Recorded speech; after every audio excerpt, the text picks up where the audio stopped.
ವೀಕ್ಷಕರೇ ನಮಸ್ಕಾರಗಳು. KG news India ವಾಹಿನಿಯಲ್ಲಿ ಅತ್ಯಂತ ನಿಖರವಾಗಿ ಸುದ್ದಿಗಳನ್ನು ನೋಡಬಹುದು. ಶ್ರೀಮತಿ ಇಂದಿರಾ ಗಾಂಧಿ ವಸತಿ ಶಾಲೆ ಪಾಳಾದಲ್ಲಿ ಅಕ್ರಮವಾಗಿ ಶಿಕ್ಷಕರ ತಂಗುವ ಕೊಠಡಿಯಲ್ಲಿ 40 ಚೀಲ ಗೋಧಿ ದಾಸ್ತಾನು ಮಾಡಿದ್ದು, ಈ ಗೋಧಿಗಳಿಗೆ ನುಸಿ ಹತ್ತಿ ಗೋಧಿ ಕಪ್ಪಾಗಿರುತ್ತವೆ. ಇಂಥ ಗೋಧಿಯಿಂದ ಮಕ್ಕಳಿಗೆ ಚಪಾತಿ ಮಾಡಿ ಊಟಕ್ಕೆ ಬಡಿಸುತ್ತಿರುವ ಇಂದಿರಾ ಗಾಂಧಿ ವಸತಿ ಶಾಲೆಯ ಪ್ರಾಂಶುಪಾಲರು ಮತ್ತು ವಾರ್ಡನ್ಗಳ ಮೇಲೆ ಕ್ರಮ ಕೈಗೊಳ್ಳುವ ಮನವಿ ಜಿಲ್ಲಾಧ್ಯಕ್ಷರು ಬಸವರಾಜ್ ಎಫ್ ಸಂಗಮೇಶ್ವರ, ಕರ್ನಾಟಕ ದಲಿತ ಸಂಘರ್ಷ ಸಮಿತಿ ಅಂಬೇಡ್ಕರ್.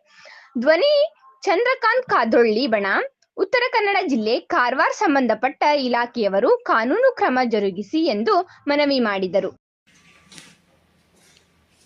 ಇದು ಇಂದಿರಾ ಗಾಂಧಿ ವಸತಿ ಶಾಲೆ ಪಾಳದಲ್ಲಿ ಈ ರೀತಿಯಾಗಿ ಆಹಾರ ಧಾನ್ಯಗಳನ್ನು ನುಸಿಯಾದರೂ ಸಹ ಈ ರೀತಿಯಾಗಿ ಅಕ್ರಮವಾಗಿ, ಇದು ಒಂದು ರೀತಿಯಲ್ಲಿ ಅಕ್ರಮವಾಗಿ ಸಿಬ್ಬಂದಿಗಳ ವಸತಿ ಗೃಹದಲ್ಲಿ ಸ್ಟೋರ್ ಮಾಡಿದ್ದಾರೆ.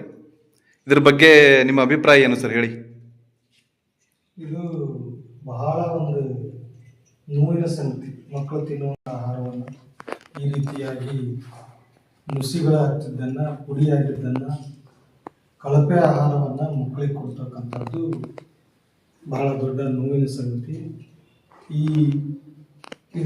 ಇದರಲ್ಲಿ ಯಾರು ಭಾಗಿಯಾಗಿದ್ದಾರೋ ಆ ಅಧಿಕಾರಿಗಳ ಮೇಲೆ, ಇಲಾಖೆ ಅಧಿಕಾರಿಗಳು, ಸಂಬಂಧಪಟ್ಟವರು ಈ ತಕ್ಷಣದಲ್ಲಿ ಅವರನ್ನು ಅಮಾನತುಗೊಳಿಸಿ ಅವ್ರ ಮೇಲೆ ಕ್ರಮ ಜರುಗಿಸಬೇಕಂತ ನಂದು ಸಹ ಒತ್ತಾಯ ಇದೆ. ನಾನು ಕರ್ನಾಟಕ ದಲಿತ ಸಂಘರ್ಷ ಸಮಿತಿ ಅಂಬೇಡ್ಕರ್ ಧ್ವನಿ ಚಂದ್ರಕಾಂತ್ ಕಾದೊಳ್ಳಿ ಬಣದ ಜಿಲ್ಲಾಧ್ಯಕ್ಷನಾಗಿ ನಾನು ಹೇಳ್ತಾ ಇದ್ದೀನಿ. ವರದಿಗಾರರು Basavantappa R Pujar, KG news. ಈ ಚಾನೆಲ್ ಅನ್ನು ಸಬ್ಸ್ಕ್ರೈಬ್ ಮಾಡಿ ಮತ್ತು ಪಕ್ಕದಲ್ಲಿರುವ ಬೆಲ್ ಬಟನ್